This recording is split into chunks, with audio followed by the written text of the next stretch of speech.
वो ख़ास तौर पर खैबर पख्तूनख्वा पे सर उठा रही है और इसके साथ वो बलूचिस्तान में भी उसने सर उठाया। फिर चीज़ें जो जाकर मिलती हैं वो अफ़गानिस्तान के साथ उसकी अटैचमेंट है दहशतगर्दी की। पाकिस्तान तो हमेशा से इस दहशतगर्दी के ख़िलाफ़ रहा है, जो कि अफ़गानिस्तान के ज़रिए से हो या भारत उसकी सरपरस्ती करता हो। वादे किए थे अफ़गानिस्तान ने पाकिस्तान के साथ कि हम दहशतगर्दी के ख़िलाफ़ अपनी सरज़मीन को इस्तेमाल नहीं होने देंगे और हम आपका साथ भी देंगे। जी बिस्मिल्लाहिर्रहमानिर्रहीम। आप देख रहे हैं आज़ाद डिजिटल और मैं हूँ अहमद वड़ाइच। नाज़रीन, आज हम बात करेंगे इसके ऊपर कि मुल्क में जो दहशतगर्दी की लहर है वो ख़ास तौर पर खैबर पख्तूनख्वा पे सर उठा रही है और इसके साथ वो बलूचिस्तान में भी उसने सर उठाया उस दहशतगर्दी ने, जिसका समझ लें कि जो जिसके जो चीज़ें जो जाकर मिलती हैं वो अफ़गानिस्तान के साथ उसकी अटैचमेंट है उस दहशतगर्दी की। और ये देखिए कि इसका फिर ये इस्लामाबाद के जाकर 6 फरवरी को जो वहाँ पर एक जामिया मस्जिद में ख़ुदकश हमला हुआ, तो ये पाकिस्तान तो हमेशा से इस दहशतगर्दी के ख़िलाफ़ रहा है, जो कि अफ़गानिस्तान के ज़रिए से हो या भारत उसकी सरपरस्ती करता हो। तो पाकिस्तान तो चाहता है कि हमेशा पुरअमन तरीके से तमाम जो बातें हैं उनका हल ढूँढना चाहिए।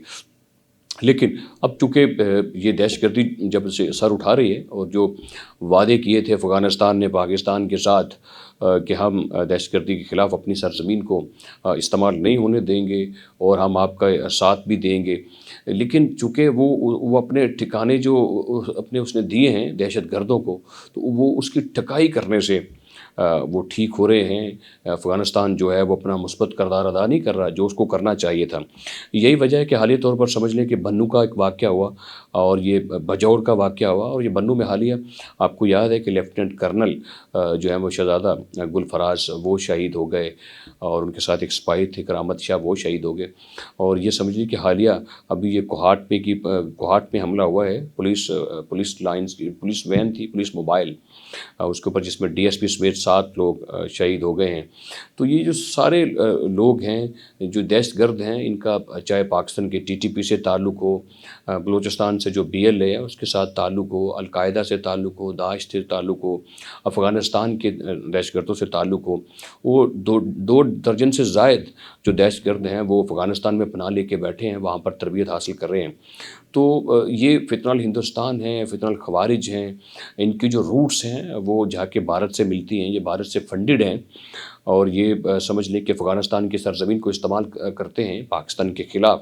तो पाकिस्तान ने बारहा ये बातें कही हैं कि ये दहशतगर्दी जो है इससे अफ़गानिस्तान को चाहिए इसको रोके, इससे बाज़ आए, लेकिन वो बाज़ नहीं आए। तो 21 फरवरी को पाकिस्तान ने इंटेलिजेंस बेस्ड स्ट्राइक्स की जो 3 सूबों में समझ लिए, वहाँ पर नंगरहार में, पक्तिका में और खोस्ट में, जहाँ पर पाकिस्तान ने स्ट्राइक्स करके दहशतगर्दों के ठिकानों को मलिया मेट कर दिया है, उसको ख़त्म कर दिया, ढेर बना दिया मलबे का। और 100 से ज़ायद जो दहशतगर्द हैं जिनको जहन्नम वासिल किया, जिनमें समझ लें गुल बहादुर जो ग्रुप है वो भी बड़ा एक्टिव है, उसका एक कोई ख़ास आदमी था और रहनुमा उनका, और अल-कायदा का भी एक जो कमांडर है वो भी उसामा नामी है, जिसको जहन्नम वासिल किया गया है। तो ये देखिए कि अब उनकी जो वहाँ के जो अफ़गानिस्तान के लोग हैं वो कह रहे हैं कि अफ़गानिस्तान की जो तालिबान रजीम है उसने हमारी सांस पे दम किया हुआ है, वहाँ पे गुर्बत की लकीर से लोग तेज़ी से नीचे जा रहे हैं, कोई कारोबार नहीं है। और तालिबान के अंदर से भी समझिए कि ये ग्रुप हैं जो कहते हैं कि हमें पाकिस्तान से हालात ठीक करने चाहिए, क्योंकि हमारा माशी तौर पर हमारा बहुत कत्ल हो रहा है, हमारे हालात ठीक नहीं हैं, तो हमारी माशियत ख़त्म हो रही है, तो बार्डर खुलेंगे। सबसे आसान काम तो पाकिस्तान के साथ तजारत करना था, जो कि बंद है उनकी अपनी दहशतगर्दी की वजह से, अपनी हरकतों की वजह से। तो अब हालात वहाँ के आम लोग जो हैं वो बहुत तंग हैं दहशतगर्दों से, तालिबान के रजीम से। वहाँ पर जो लोग हैं उनसे डरे हुए हैं, खौफज़दा हैं, नौकरियाँ नहीं हैं, कोई तालीम नहीं है, कोई सेहत का निज़ाम नहीं है, तो सारा निज़ाम वहाँ पर ख़त्म है। तो मैं चूँकि इस्लामाबाद की मस्जिद में जो धमाका किया इन दहशतगर्दों ने, तो मैं थोड़ी सी तफसील आपके सामने रखना चाहता हूँ कि जो मस्जिदों में यानी कि पाकिस्तान के जो दहशतगर्दी हुई पिछले कुछ 15-20 सालों में, 15 साल तकरीबन आप लगा लें, 15-20 सालों के करीब, उसमें जो धमाके हैं वो अक्सरियत के साथ समझ लें कि मजहबी जगहों पे हुए हैं। उसमें उन्होंने कोई मस्जिद नहीं देखी, कोई इमाम बारगाह नहीं देखी, कोई हत्ता कि वहाँ पर कोई दरगाह ऐसी है जो مذہبی طور پر درگاہیں ہیں ہماری، وہاں پر بھی جا کر وہ دھماکے کرتے رہے. اسی طرح سمجھیے پولیس لائنز پشاور میں دھماکہ ہوا مسجد میں 30/1/2023 کو، جس میں 84 لوگ شہید ہو گئے تھے.